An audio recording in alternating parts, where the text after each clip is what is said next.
الإخوة الوفاء ومن حولهم، وإلى حضرة جميع أساتذتنا وأساتذتنا، خصوصا إلى حضرة مؤلف الكتاب شيخ عبد المجيد علي العدوي، شاول الله لهم الفاتحة. أعوذ بالله من الشيطان الرجيم. بسم الله الرحمن الرحيم. الحمد لله رب العالمين الرحمن الرحيم مالك يوم الدين إياك نعبد وإياك نستعين اهدنا الصراط المستقيم صراط الذين أنعمت عليهم غير المغضوب عليهم ولا الضالين. وإلى حضر جميع القبور ممن حضر في هذا المجلس من آبائنا وأمهاتنا وأجدادنا وجداتنا ومشايخنا ومعلمنا وذوي الحقوق علينا، وإلى حضر جميع القبور من المسلمين والمسلمات والمؤمنين والمؤمنات أينما كانوا، شاءوا لله لهم الفاتحة. أعوذ بالله من الشيطان الرجيم. بسم الله الرحمن الرحيم. الحمد لله رب العالمين الرحمن الرحيم مالك يوم الدين إياك نعبد وإياك نستعين اهدنا الصراط المستقيم صراط الذين أنعمت عليهم غير المغضوب عليهم ولا الضالين.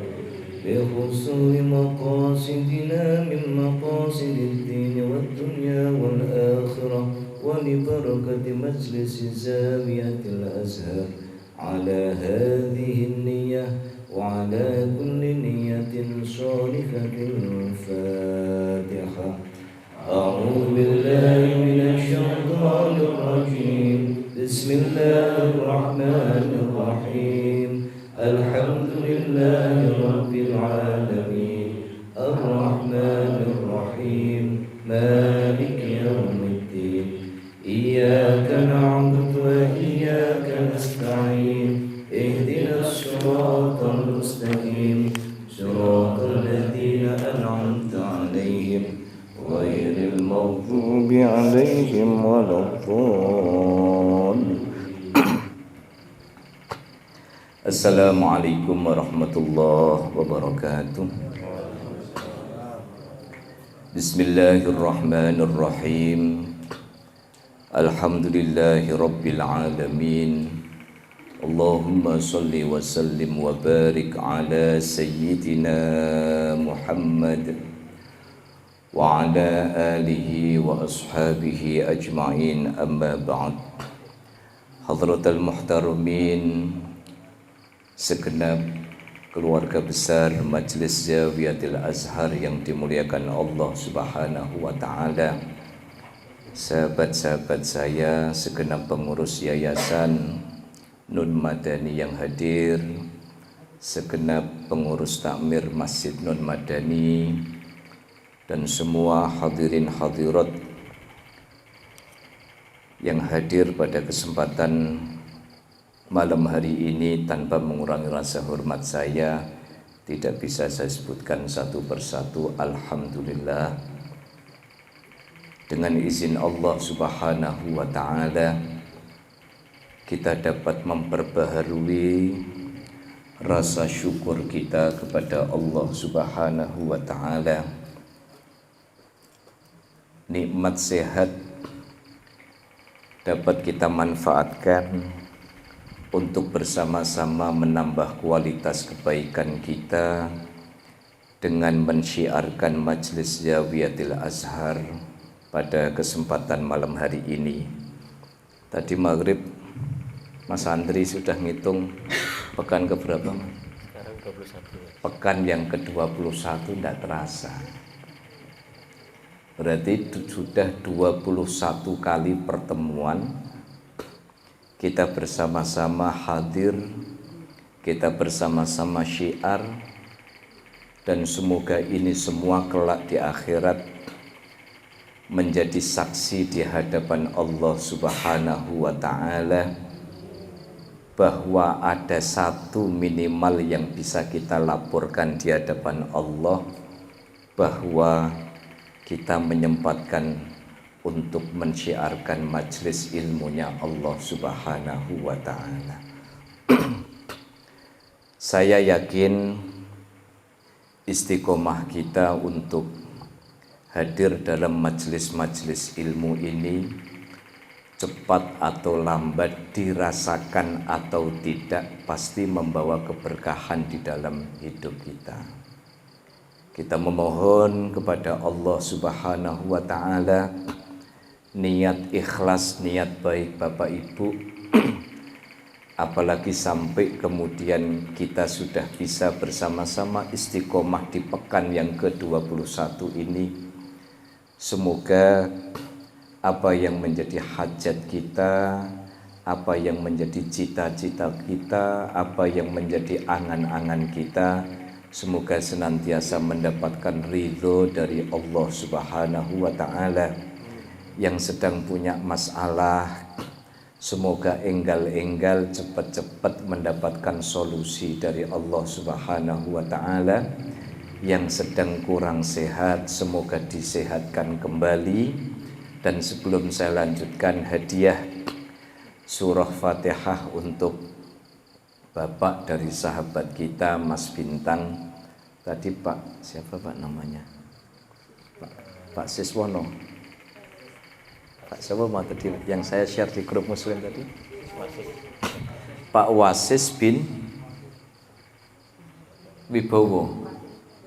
Wasis Wibowo bin Suharno yang memang sudah 5 tahun ini cuci darah. Ya, sudah 5 tahun cuci darah. Tadi saya dapat info dari Mas Bintang, mohon doanya karena saat ini sedang di ruangan ICU. Ya, semoga Allah Subhanahu wa ta'ala senantiasa mengangkat penyakitnya, disehatkan kembali, dan senantiasa diberikan kesabaran, kekuatan, dan mendapatkan yang terbaik dari Allah Subhanahu wa ta'ala. Bisirril Fatihah. A'udzu billahi minasyaitonir rajim. Bismillahirrahmanirrahim. Alhamdulillahi rabbil alamin, arrahmanir rahim, maliki yaumiddin. Iyyaka na'budu wa iyyaka nasta'in. Ihdinas siratal mustaqim. Shiratal ladzina an'amta 'alaihim ghairil maghdubi 'alaihim waladdallin.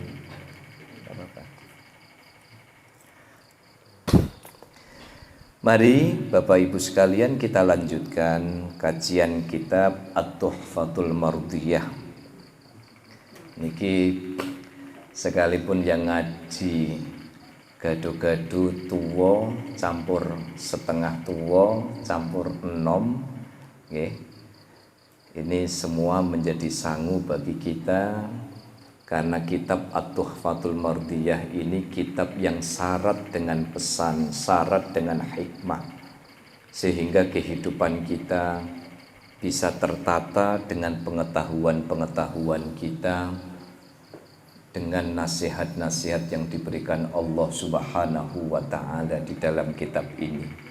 Kita akan masuk pada As-Sahifatus Salasun, nasihat yang ke-30. Bismillahirrahmanirrahim. Qala al-muallifu rahimahullahu ta'ala wa nafa'ana bihi wa bi'ulumihi fid dharaini amin. Bismillahirrahmanirrahim. Qala Allahu tabaraka wa ta'ala, ya ibna Adam, ukhruj hubbad dunya min qalbika, fa inni la ajma'u hubbi wa hubbad dunya fi qalbin wahidin abadan. Qala Allah tabaraka wa ta'ala, Allah subhanahu wa ta'ala berfirman, ya bani Adam, wahai bani Adam, ukhruj hubbat dunya min qalbika, bersihkan hatimu dari cinta duniawi. Ada perbedaan antara hubbud dunya dengan ruhbatud dunya. Apa bedanya? Kalau hubbud dunya itu cinta dunia, yang biasanya cinta itu identik dengan sesuatu yang melalaikan. Jadi kalau hubbud dunia, cinta dunia, itu maknanya adalah kecintaan kita kepada persoalan-persoalan duniawi sampai membuat kita lupa daratan. Itu apa? Hubbud dunia. Tapi kalau ruhbatud dunya, itu kesenangan kita kepada duniawi, tetapi kita tahu ukuran. Jadi kalau hubbud dunya itu seringkali tidak tahu ukuran. Jadi hidup itu hanya dipakai buat kerja, ngumpulkan, kerja, ngumpulkan, kerja, ngumpulkan. Sampai gara-gara kerja dia tidak sholat, gara-gara ngumpulkan lupa zakat, lupa infak, lupa sodakoh. Sampai gara-gara pengen ngumpulkan itu, badan itu sampai kadang tidak dieman-eman. Kan mungkin ada cerita, orang itu kalau sudah urusan sesuatu yang dikonsumsi eman-eman. Kenapa? Soalnya buangnya nanti di toilet. Tapi kalau beli sesuatu yang hasilnya tidak dibuang di toilet, misalkan barang-barang yang branded. Napa Bu? Kudung sing regane lewarang niku napa Bu? Mereknya napa Bu? Napa?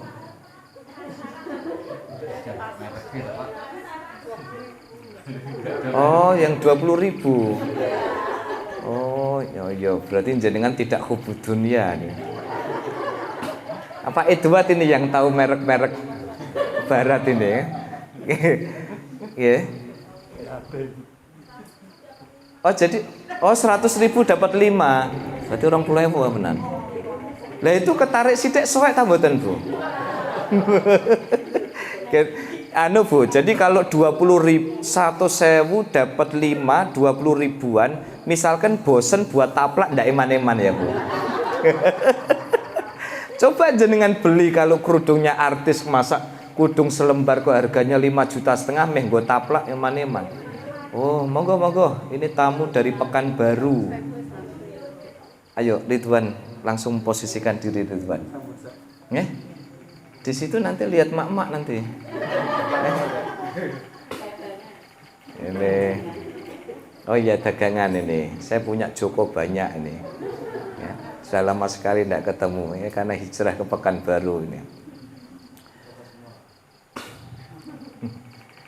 Sampai mana tadi? Oh, taplak. Ya.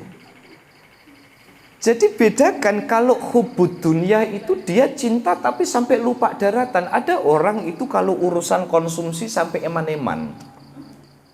Mangan itu pokoknya cukup rames, lauke menduan. Gitu. Soalnya apa? Sama-sama lewat, sama-sama masuk, toh sama-sama masuknya ke toilet kan gitu kan. Wonten Bu, ngoten niku wonten.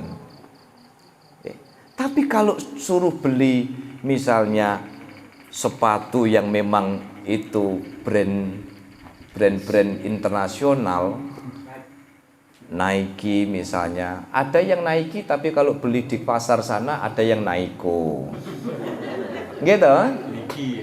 Ada yang Nike, Adidas jadi Adidas, apalagi yang anu, Puma jadi apa Puma? Jadi macan. Oke.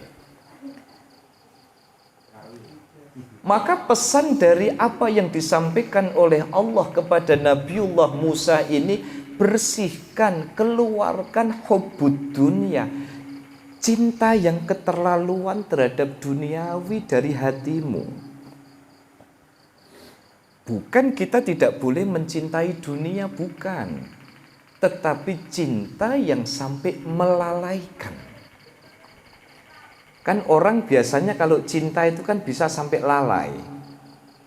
Saya membayangkan bagaimana dulu Pak Made PDKT sama Bu Ani. Ya Pak Made. Sing PDKT Pak Made apa Bu Ani?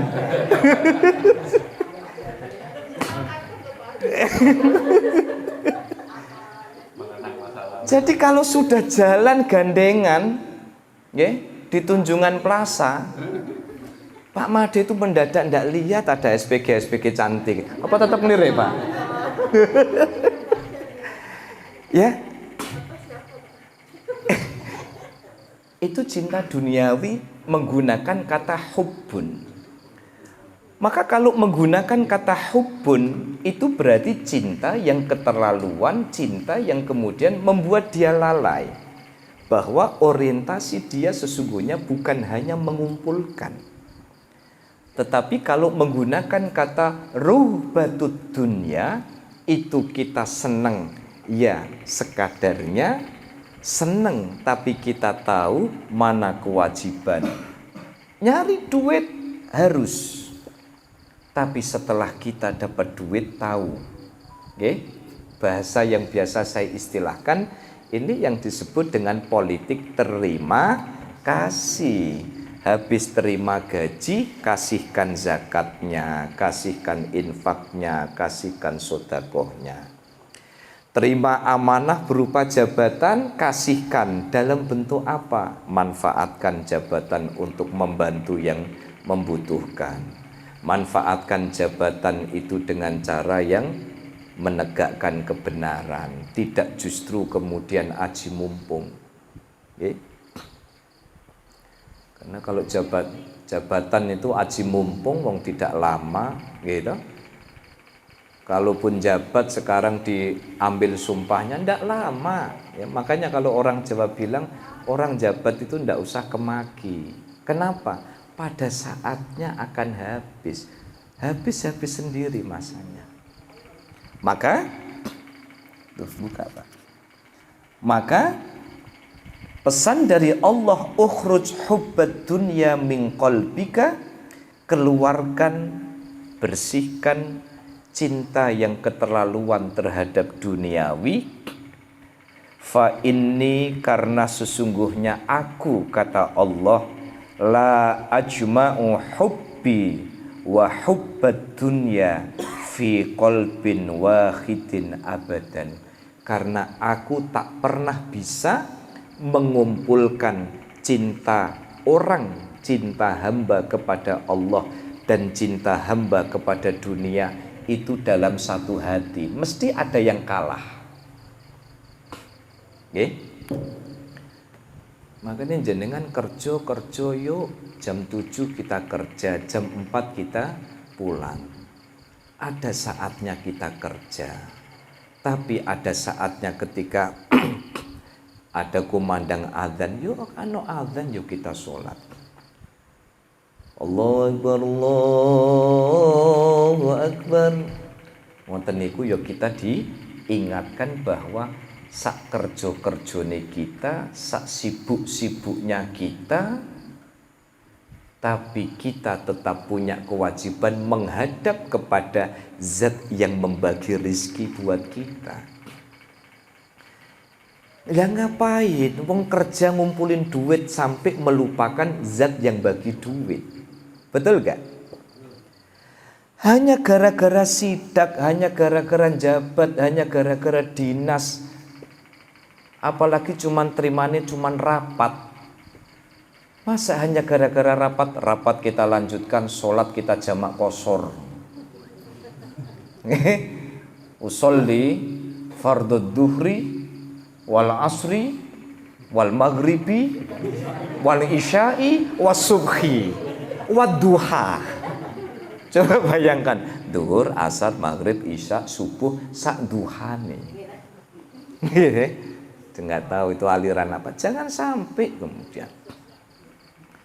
Kenapa ya? Karena kita ini bekerja kemudian mendapatkan rizki. Kita bekerja mendapatkan nikmat. Kalau bukan karena kemurahan Allah Subhanahu wa ta'ala, kita tidak dapat itu semua, Bapak Ibu.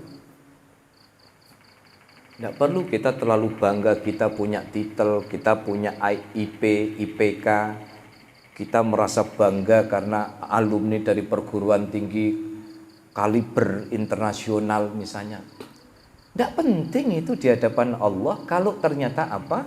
Kalau ternyata apa yang kita lakukan untuk perkara duniawi kemudian sampai melupakan zat yang memiliki dunia alam semesta seisinya. Karena Allah tidak akan pernah mengumpulkan antara orang yang terlalu kedunian, orang yang terlalu cinta dunia, dia tidak akan pernah bisa berkumpul dengan kecintaan dia kepada Allah. Makanya rata-rata orang itu kalau sudah kedunian, urusan duniawi itu lupa daratan, pasti ada yang terbengkalai. Urusan hak kepada Allah itu pasti ada yang terbengkalai. Hanya gara-gara kedatangan klien saatnya Jumatan, enggak Jumatan. Kenapa? Takut nanti klien pergi. Loh, yang menggerakkan klien itu mendatangi jenengan itu juga Allah. Yang membuat nanti deal-dealan itu bisa atau tidak itu juga Allah. Kita dapat bonus tidak itu juga Allah. Target tercapai atau tidak itu bukan karena kita mampu, tetapi karena kasih sayang, karena kemurahan Allah Subhanahu wa ta'ala. Makanya sampai banyak sekali nasihat-nasihat yang diungkapkan oleh para salafus solih. Ketika rezekimu itu tak kunjung bisa membuat cukup, perbaiki sholatmu. Ketika kebahagiaan di dalam kehidupan kita defisit. Kenapa dulu waktu ngontrak rumah hidupnya lebih bahagia daripada setelah punya rumah? Maka ketika kebahagiaan itu tidak paripurna di dalam hidup kita, perbaiki sholatmu. Ketika di dalam kehidupan kita selalu banyak fitnah, musibah datang silih berganti bertubi-tubi, perbaiki sholatmu. Jangan-jangan itu hanya imbas, itu hanya efek dari apa kita melalaikan sholat. Saya ada satu kawan ya, tinggal di Banyumanik, dulu pensiunan dari Bank Mandiri konvensional. Beliau membuktikan betul. Dulu ketika terlilit hutang, masalah itu datang silih berganti, rumah tangga awut-awutan ini dan sebagainya. Akhirnya apa? Treatment yang beliau lakukan apa? Sholat. Bahkan ada peristiwa unik, sampai ketika beliau nyetir, kok kumandang adzan, minggir Bu. Minggir. Bukan kok malah di mobil ngunekno musik, pas dangdut pangtura, ono adzan, wah ngrebeki speaker lagi kan, dibuanterno. Beliau tuh sampai ekstrimnya apa? Sampai ekstrimnya itu ketika kumandang adzan, Allahu Akbar, Allahu Akbar, krungu adzan, beliau langsung ngerem, minggir. Apa yang terjadi coba? hutang terbayar. Bisnis dia bikin BMT di beberapa tempat sukses besar, capaiannya mencapai angka triliunan. Ya. Rumah tangga yang tadinya awut-awutan tertata. Akhirnya apa? Dia ketagihan. Sampai suatu hari pernah datang ketemu saya, ya. Baru ketemu ngobrol sebentar, Masjid Kampus 3 itu kumandang azan. Pak Aziz, kita sholat dulu yuk. Udah. Kenapa? Ya karena ketika orang itu menjadikan Allah sebagai prioritas di dalam kehidupannya, bukan semata-mata duniawi yang kemudian menjadikan prioritas di dalam orientasi hidup dia. Nyatanya apa? Dia jadi prioritasnya Allah. Pakai kalkulasi matematis, tidak pernah dia bisa menjangkau hitungan itu. Sampai kemudian sekarang punya aset yang luar biasa, bisnis ada di mana-mana, ya, pekerjaan pasca pensiun lancar, rezekinya ketata, hingga akhirnya hutangnya 0. Karena termasuk yang saklek tidak mau pakai si model-model begitu. Akhirnya apa? Satu pesan. Ternyata selama ini Pak Aziz, kecintaanku kepada duniawi itu acap kali membuat sikapku mengabaikan panggilan Allah. Akhirnya apa? Ketika diputar, dibalik lagi, ketika dikit-dikit Allah, dikit-dikit Allah, dikit-dikit sholat. Bukan dikit-dikit sholat itu maksudnya itu berduhuran terus duhur versi kedua, boten. Ya, maksudnya itu apa? Maksudnya ketika ada masalah di dalam hidup, alarmnya bunyi. Ini jangan-jangan sholatku tidak benar nih. Loh, tadi itu sudah mau deal-dealan tidak jadi. Jangan-jangan sholatku. Akhirnya apa? Dia tidak mengkambing hitamkan siapapun. Yang dia kambing hitamkan ya dirinya sendiri. Jangan-jangan sholatku tidak beres. Jangan-jangan frekuensiku kepada Allah ini tidak beres. Sehingga apa? Duniaku tidak dibikin beres oleh Allah Subhanahu wa ta'ala. Maka pesan Allah, ukhruj hubbad dunya min qalbika. Bersihkan hatimu dari kecintaan yang berlebihan terhadap duniawi. Sebab apa? Sebab cinta yang berlebihan kepada duniawi tak akan pernah bisa berkumpul dengan cinta hamba kepada Allah Subhanahu wa ta'ala dan selamanya.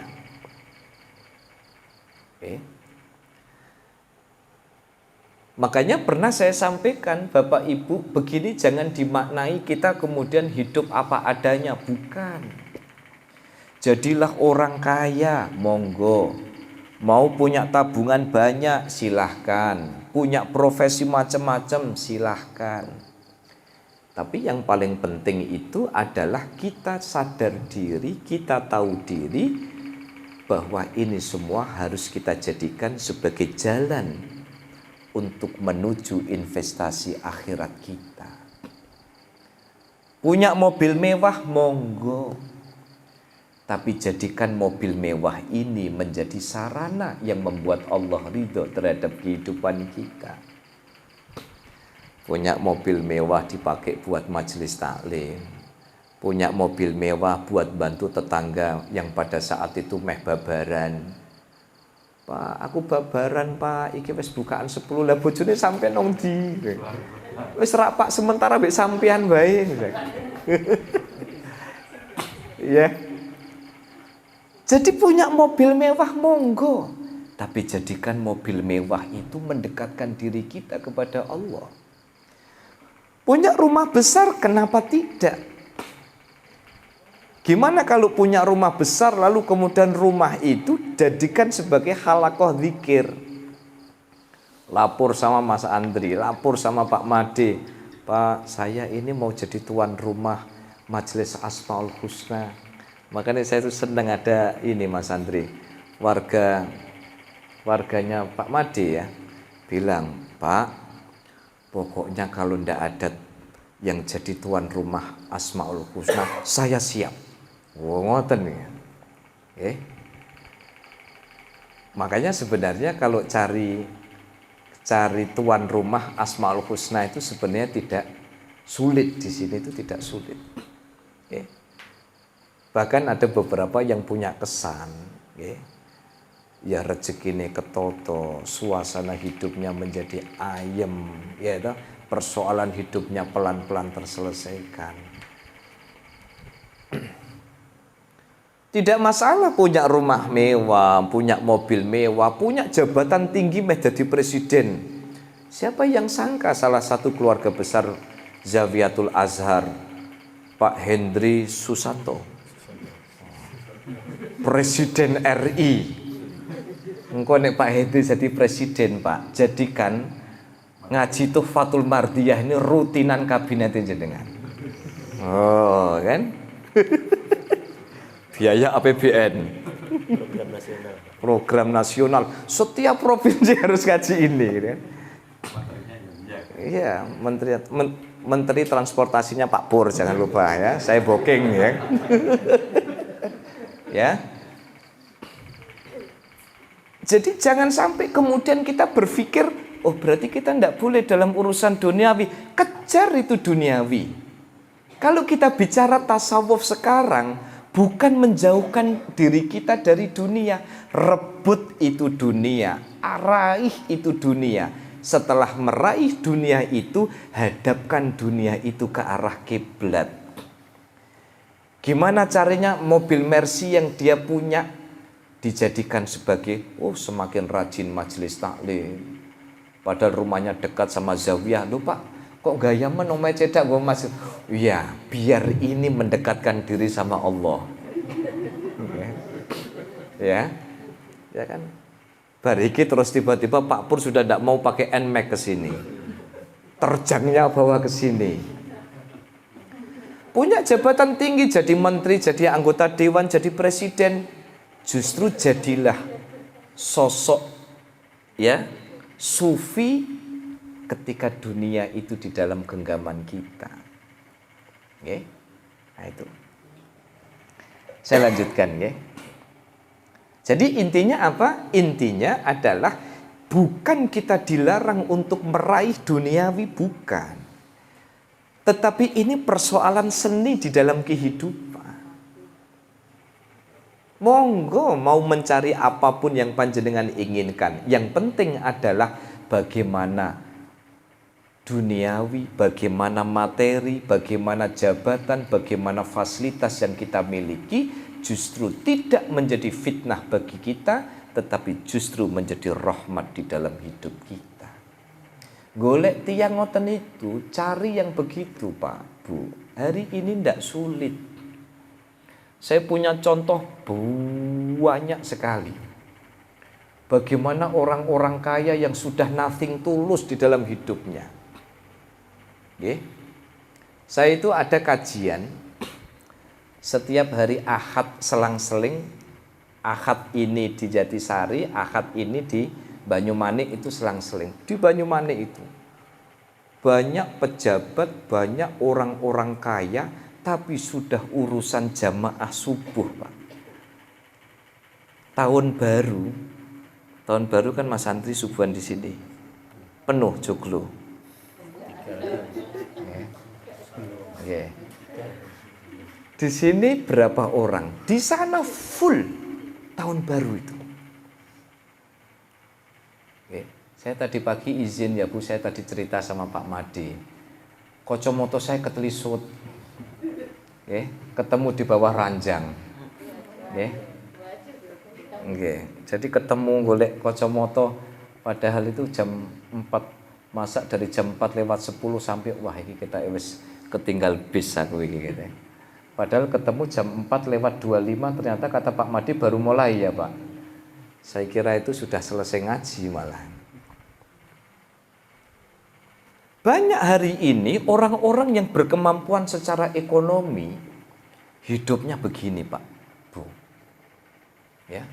Kenapa? Ya karena sudah bisa menghadapkan apapun yang dia miliki menghadap ke arah kiblat. Jangan pernah takut menjadi orang yang memiliki kelebihan secara duniawi, kelebihan secara materi, kalau faktanya hati kita kuat untuk membelokkan itu semua ke arah kiblat. Makanya pernah saya sampaikan, orang kaya tetapi bisa memanfaatkan kekayaannya, nanti masuk surganya tidak perlu antre. Yang antre sampai ratusan tahun dibandingkan dengan orang fakir, itu kalau proses auditnya lama. Punya banyak duit, tidak jelas tasarrufnya kemana. Punya mobil mewah, tidak jelas ini dipakai kemana.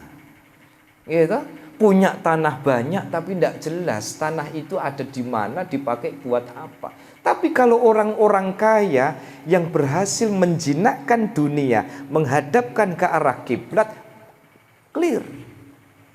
Auditnya selesai.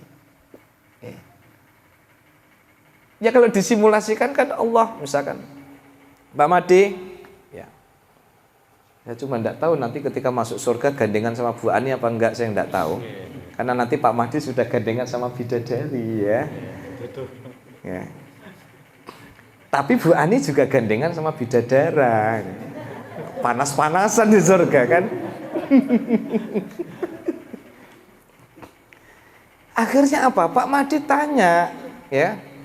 Allah kan tinggal tanya nih sama malaikatnya, itu Pak Made dulu hidupnya gimana? Wah, itu dulu tabungannya itu 3 digit. Itu lah gimana laporannya? Clear Gusti. Wah, itu zakatnya oke, infaknya oke, sodakohnya oke, nafkah buat istri mantap, ya kan? Oh clear kalau gitu. Mobilnya gimana mobilnya? Wah lah itu Pak Made itu kejuglu saja bawa mobil kok. Ya, jadi mobilnya clear Gusti. Lah tanah yang di Surabaya itu gimana? Oh tanah yang di Surabaya itu sudah diwakafkan buat Yayasan Pantai Asuhan. Clear kalau gitu. Akhirnya apa? Proses auditnya selesai. Begitu Allah nanya laporan kepada malaikat, gimana Pak Made laporan rapotnya? Clear Gusti, excellent, A++. Oh no A++. Padahal di kampus nggak ada A++ ya. Akhirnya apa? Clear, Pak Made sudah lewat jalur prioritas. Nah itu. Jadi kalau kita dengar orang kaya yang kemudian antreannya panjang, orang kaya yang proses audit hartanya, duniawinya belum beres. Saya lanjutkan. Ya bena Adam, wahai Bani Adam, tufrigh li dzikri, sempatkan waktumu, luangkan waktumu untuk zikir kepada Allah. Azkuruka inda malaikati, aku akan menyebutmu, aku akan mengunggulkan namamu di hadapan malaikat-malaikatku. Loh Bu, jenengan kalau seneng datang ke majelis zikir, yang disebut majelis zikir itu apa? Majelis ngaji, majelis Quran, majelis taklim, ke masjid. Termasuk kalau kegiatan kita yo acara Asmaul Husnana, mata pagi. Siapa yang mau istiqomah menyempatkan waktu untuk hadir dalam majelis di mana nama-nama Allah di situ disebut, sholawat kepada Rasulullah dilantunkan, apa kata Allah? Tufrigh li dzikri, ketika engkau sempatkan waktumu untuk datang ke majelis, yang di situ majelis bisa membuat kalian semakin ingat kepadaku. Kata Allah, azkuruka inda malaikati, jeneng-jenenge jenengan itu bakal tak sebut kata Allah di hadapan. Jadi kalau Pak Hendri itu datang ke majelis joglo, jenengan tahu singgasananya Pak Hendri di joglo Bu, lincak niku. Lincak itu nanti akan ketemu Pak Hendri di swarga. Oke? Oh itu lincak. luar biasa, saking luar biasa kadang nyepit bokong barang niku. Oke. Itu sudah dipaku belum ya? Saya itu agak trauma karena beberapa kali duduk kecepit saya itu, Pak. Tapi kok Pak Hendri tidak pernah trauma karena sudah punya ini kayaknya mana ini titik-titik aman yang gak nyepit ini kan. Jadi ketika Pak Hendri datang ke Juglunun Madani, kalau berdasarkan firman Allah ini, Pak Hendri langsung disebut oleh Allah, hei malaikatku yang ada di langit, hei malaikatku yang ada di bumi, hei malaikatku yang menjaga arash, hei malaikatku yang menjaga surga dan neraka, hei malaikatku yang menjaga lautan, hei malaikatku yang mencatat amal Bani Adam. Kamu perhatikan sore ini jam 6, peci blondeng-blondeng warna hijau campur merah. Ya. Iku jenenge Pak Hendri, hambaku yang senantiasa istiqomah. Termasuk paduan warna baju koko dan sarungnya. Loh jenengan kalah Bu urusan paduan warna sama Pak Hendri. Weran ngalah-ngalahi jomblo. Nggih. Jadi Pak Hendri itu disebut karena apa? Karena mendatangi majelisnya Allah. Ketika panjenengan datang ke Tuhfatul Mardiyah, Allah akan nyebut nama satu persatu. Azkuruka inda malaikati. Aku yang akan menyebut nama kalian di hadapan malaikat-malaikatku. Makanya Bapak Ibu, saya pesan kepada panjenengan, saya mulai dari pribadi saya. Jangan pernah berkecil hati urusan menciptakan kebaikan di perumahan ini. Tuhfatul Mardiyah rame dan tidaknya itu bukan karena saya, tapi karena kasih sayangnya Allah. Jadi kalau ada jamaah subuh itu tidak banyak, jangan kecil hati. Jamaah datang ke joglo itu bukan kewajibannya Pak Madi sebagai takmir, bukan kewajibannya yayasan, bukan kewajiban saya. Kewajiban kita semua adalah kita menyiapkan tempat ibadah semampu kita yang membuat nyaman. Ngaten ya Bapak Ibu ya.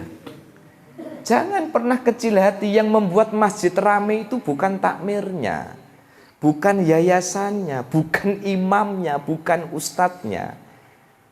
Kewajiban kita bukan membuat masjid itu ramai.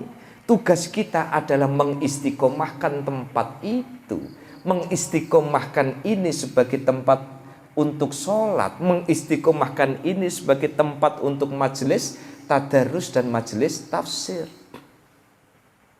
Makanya kalau masjid belum ramai jangan berkecil hati. Nabi Nuh niku 950 tahun Bu sambate Bu. Nggih mboten Bu. Makanya saya juga matur nuwun ibu-ibu, bapak-bapak yang ikut mensyiarkan kegiatan-kegiatan yang ada di, kalau misalkan ada guyonan Pak, itu yang datang majelis Kliwonan Asmaul Husna kok cuman itu saja. Kalau yang datang cuman itu saja, berarti yang disebut Allah di hadapan malaikat juga itu saja. Jangan pernah iri urusan kebaikan. Kalau kita mampu, kenapa kita iri kepada yang tidak mampu? Kalau panjenengan bisa hadir di Tuhfatul Mardiyah, di Zawiyatul Azhar, kenapa jenengan harus iri dengan mereka yang tidak datang? Kenapa? Semua kembalinya kepada kita. Ngoten nggih Bapak Ibu nggih? Nggih? Apa kewajiban kita? Kewajiban kita adalah menciptakan majelis kebaikan dan mengistiqomahkannya. Orang datang dan tidak, itu urusannya Allah Subhanahu wa ta'ala. Alaikal adzan wa alayyal balagh. Itu kata Allah kepada Nabiullah Ibrahim. Alaikal adzan, tugasmu cuman adzan. Tugasmu cuma ngajak aja. Oh iya ya, monggo-monggo. Saya sampai lupa nggak nawarin snack. Ya Allah, ternyata ada hasrat yang terpendam. Tidak apa-apa Bu. Senang saya, tidak apa-apa. Bebas di sini. Bebas pokoknya, bebas pokoknya. Monggo Pak, sambil dianu tidak apa-apa. Sinten? Bu Suci. Ya, Bu Suci tadi sudah bilang ke saya mau booking tempat yang nggak kelihatan saya. Tapi menariknya Pak Ahmad, tadi itu setelah duduk di sana nyaman, Bu Suci kan nyari, kok air putihnya habis, khawatir sereden. Saya bilang sama Bu Suci, aman, Jip, masih ada 1 kardus, ambil Jip. Ya. Jangan sampai jenengan di sini lagi nikmat terus sereden, jangan sampai. Oke. Nah, monggo. Ya Allah, nyendang no awak sehat. Awak sehat, untune sik tedas ya kan. Oke. Kalau lanjutakan ini cuma sedikit ya. Nah, sebentar lagi. Ya. Saya mulai dari pribadi saya dan ngajak kepada Bapak Ibu sekalian yang hadir di sini. Bapak Ibu, yuk. Saya mulai dari pribadi saya dan ngajak sama panjenengan semua. Urusan kita menyponsori kebaikan. Ayo kita buru-buru berada di garda terdepan. Ketika di dalam urusan kebaikan, ketika istiqomah itu menjadi spirit kita di dalam menciptakan kebaikan, yakin, hakul yakin 1000%, hidup kita yang noto Gusti Allah. Kalau panjenengan nata, ya Allah, misalnya pagi-pagi itu majelis mata pagi, ada yang nyapu, ada yang resik-resik, ada yang nata snack, ada ini. Sudah, biarkan Gusti Allah yang akan ngatur hidupnya. Tidak dihormati orang, tidak diapresiasi orang, tidak dijempol melungker itu, kayak kan ada jempol melungker stiker itu kan. Jempol kosong melungker itu ya. Tidak apa-apa. Tetapi yuk sama-sama kita main sayembara. Ketika di dalam hidup kita berusaha menginisiasi kebaikan itu, hidup kita yang nata bukan teman kita. Hidup kita yang nata bukan atasan kita. Hidup kita yang nata adalah malaikat-malaikatnya Allah Subhanahu wa ta'ala. Yang penting kuncinya satu, yakin dulu. Yang penting yakin dulu.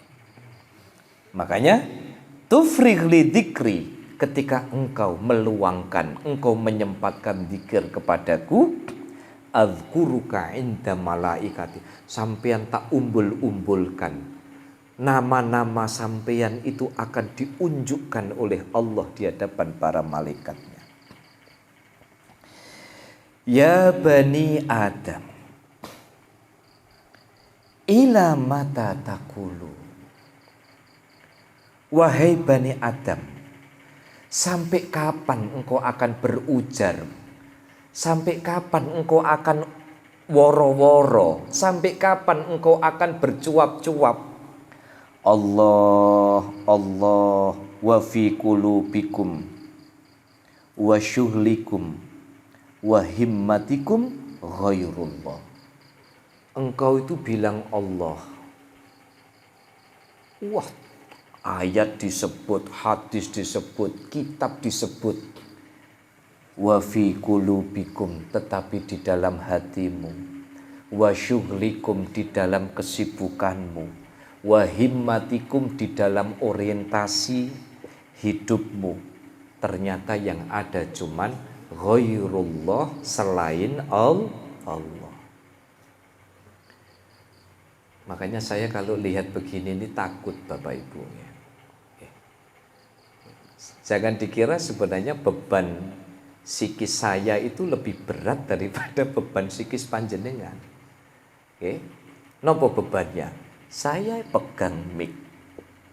Makanya saya niati, ya Allah, saya tidak niat menasihati siapapun. Saya hanya niat menasihati diriku dan memulai untuk bersama-sama membangun kesadaran. bahwa ini nasihat Allah yang luar biasa di dalam hidup kita. Kan wedi Pak, kalau ayatnya sudah jelas, kabura maqtan indallahi an taqulu ma la taf'alun. Gede sekali dosanya orang sing pinter dalil tapi tidak bisa melakukan. Loh kan? Ini saksinya istri saya. Oke. Saya bilang sama istri saya, pokoknya kalau ada yang tidak beres ingatkan. Kenapa? Soalnya aku iki maca Tuhfatul Mardiyah. Ya. Bebannya tidak ringan, Bu. Ngaji nggak bisa nyambil snack, kan nggak bisa saya. Jenengan kan mau tak mantuk tapi kan lambene obah. Nggih, mboten napa-napa. Saya senang ndak apa-apa, nggih. Aja dikira aku rak pengen, ya pengen asline. Nggih, ndak apa-apa, sebolo dhewe. Makanya saya bilang sama Pak Hanung waktu di Joglo, lah nanti gimana? Pokoknya majelis Zawiyah ini majelis bebas, Pak. Mau selonjoran, mau jigrang, mau sambil makan, sambil ngopi, aman. Oke? Sampai saya bilang Pak Anung sama Bapak Ibu, pokoknya diniati hadir ke sini, diniati ngaji. Persoalan dapat lendetan langsung ngorok, ya udahlah, enggak masalah. Saya ikhlas sekali. Yang wajib kan datangnya, ya. Yang wajib kan datangnya. Persoalan kemudian bareng dituakoni lah mau Pak Aziz ngomong apa, lah aku turu. Nggih. Allah nyindir. Kamu itu sering kali membaca ayat Allah. Kamu itu sering menyebut asma Allah. Allah wa fi qulubikum wa syughlikum wa himmatikum. Tapi hatimu, pikiranmu, kesibukanmu tidak pernah menghadirkan Allah. Kowe toke ngaji tetapi menghalalkan segala cara sing penting sugih. Gitu. Kowe toke ngaji pegang mik tetapi kedunyan, urusan duniawi gelap mata. Oke. Makanya ada satu riwayat menarik. Oke. Nanti itu termasuk orang-orang yang disuweret sama Allah ke neraka. Pertama adalah ulama, wong sing senengane ngaji. Ya, ngajinya ayat, ngajinya hadis. Ternyata perilakunya tidak mencerminkan ayat itu dan hadis itu. Dia pengen dibilang alim, ya kan? Diundang ngaji, jaluk ngene, minta begini, supaya kelihatan alim. Kata Allah, orang alim yang hanya performanya saja, orang alim yang hanya pengen dikatakan masyhur sebagai ustadz, pengen masyhur dianggap kiai, pengen masyhur dianggap ini dan itu. Kata Allah, percuma kau pegang mik, percuma kamu ngomong ayat, percuma kamu ngomong hadis, suweret sama Allah. Ngeri, Bu. Makanya ketika dulu saya sowan sama kiai saya, termasuk saya sowan, dan kenapa setiap Fatihah saya selalu menyebut asma Mbah Maimun Zubair yang paling kanan, ya, dari saya, berarti dari sini gambar sebelah kiri. Ketika saya, istri, ibu dan sekeluarga sowan, beliau pesan kepada saya, mangkene pun sekawan dosa nggih jenengan damel. Saat itu umur saya 37 tahun kalau nggak salah. Sehingga saya keturutan mulai dapat amanah ini, betul kata beliau. 40 tahun saya dapat amanah ini, 40 tahun saya dapat amanah di Polaman. Itu saya teringat pesan beliau. Kenapa 40 tahun?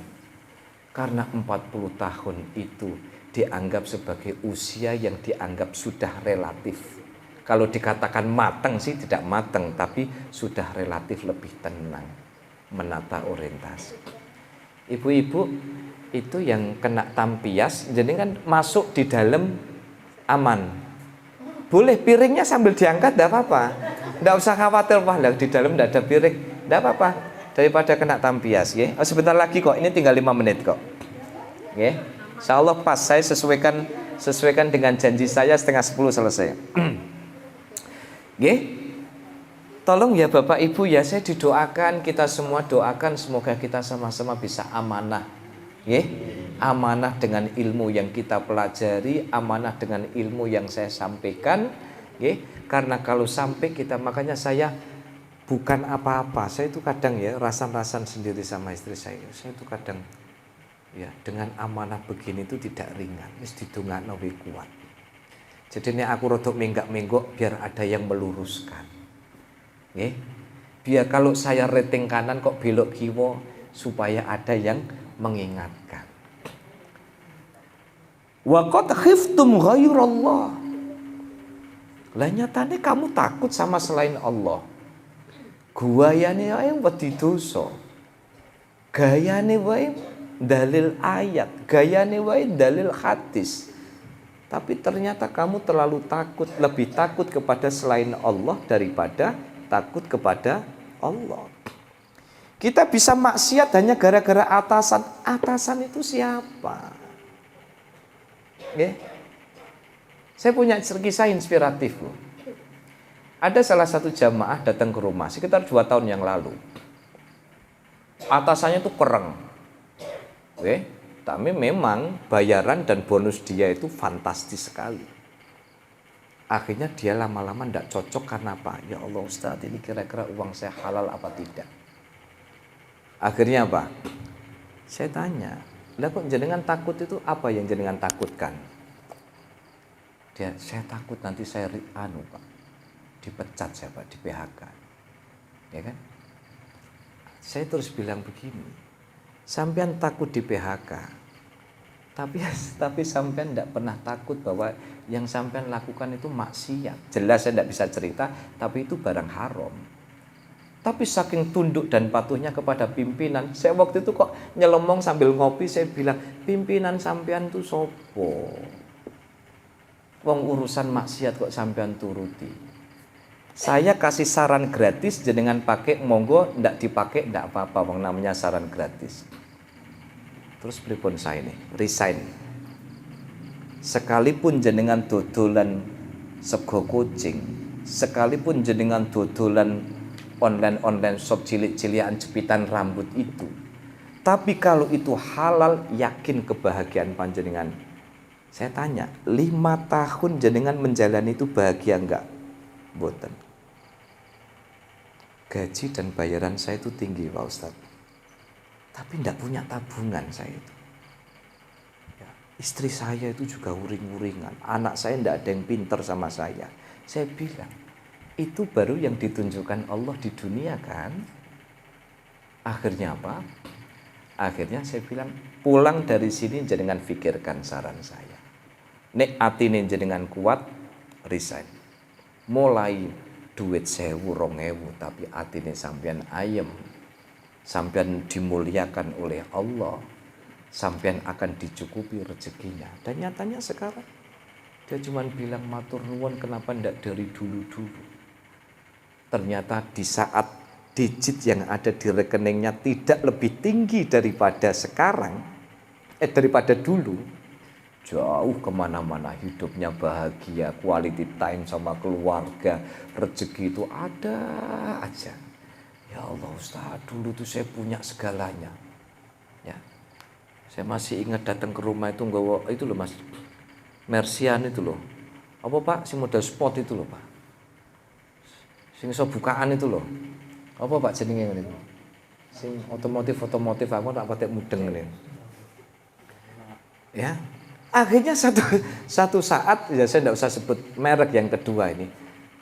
Datang ke tempat saya bawa odong-odong Mas. Wah, enak kan. Ono asine ta? Mboten. Saya alhamdulillah ternyata. Tapi ada satu yang tidak pernah bisa diukur kebahagiaannya, hatinya damai Pak. Bariku terus makan ke rumah, esok-esok mangan niku maksom. Wah muluk iku sikile jigang siji Pak. Muluk iku sikile Tahu Cigrang, Bu? Cigrang itu kan di Maksom itu di terasnya itu kan ada kursi toh. Lah itu satu kaki itu mantep muluk begini. Aku ngomong, ya Allah nikmat sekali sampean. Nggih. Lah ngeten iki mangan nduk restoran isin muluk-muluk ngeten iki kan gitu kan.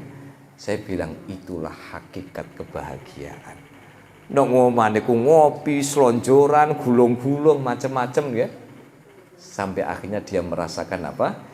Dia merasakan matur nuwun Gusti, duit saya ndak banyak, tetapi hati saya ndak akan pernah bisa dibeli uang berapapun.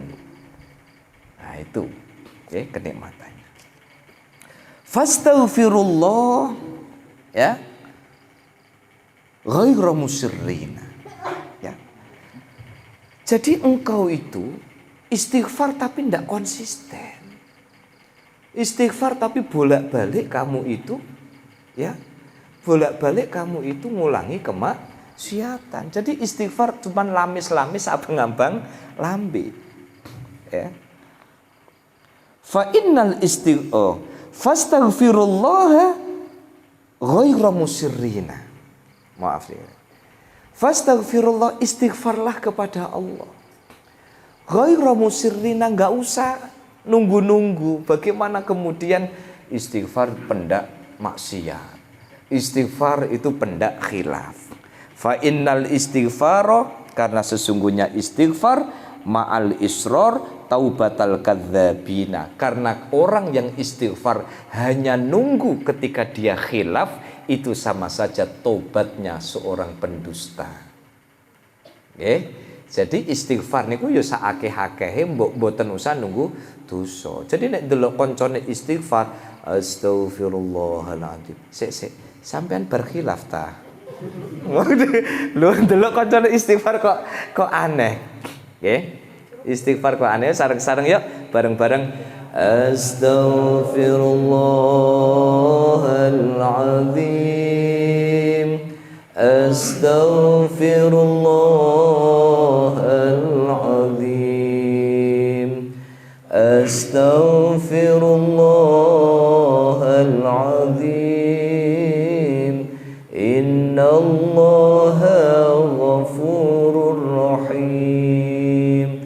Astaghfirullahaladzim. Astaghfirullahaladzim.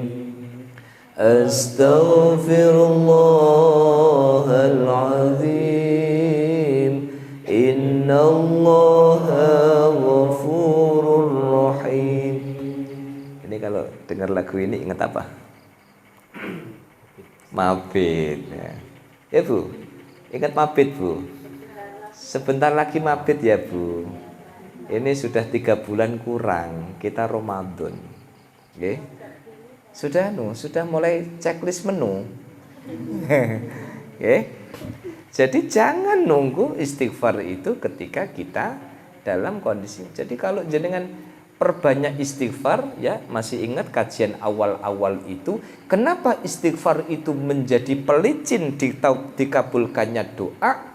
Karena seringkali doa kita nyangkut oleh dosa-dosa kecil, dosa-dosa besar kita. Begitu istighfar itu langsung clean and clear, membuat doa itu kemudian seluncur begitu ya kepada Allah Subhanahu wa ta'ala. Wa ma rabbuka bidzulamil lil abid.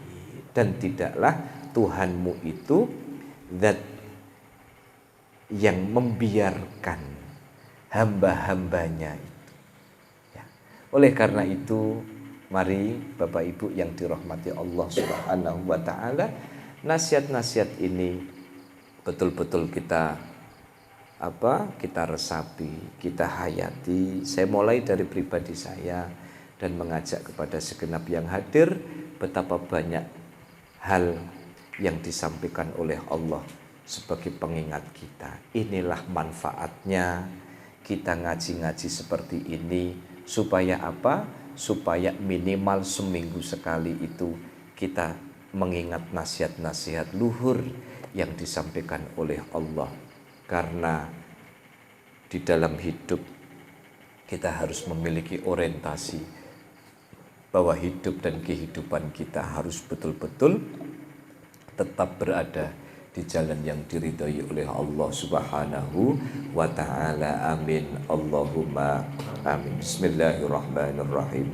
Alhamdulillahirabbil alamin. Assalatu wassalamu alayka ya sayyidana ya Rasulullah. Aghithna biqadai hawaijina min hawaijid dini wad dunya wal akhirah. Aghithna biqadai hawaijina min hawaijid dini wad dunya wal akhirah. Allahumma ya Allah ya muhawwilal ahwali wal hal hawwil halana ila ahsani hal. Allahumma ighfir lana wa liwalidina warhamhuma kama rabbayana shighara. Rabbana atina fid dunya hasanah wa fil akhirati hasanatan wa qina adzabannar. Walhamdulillahi rabbil alamin. Maulaya shalli wa sallim daiman ala habibika khairil khalqi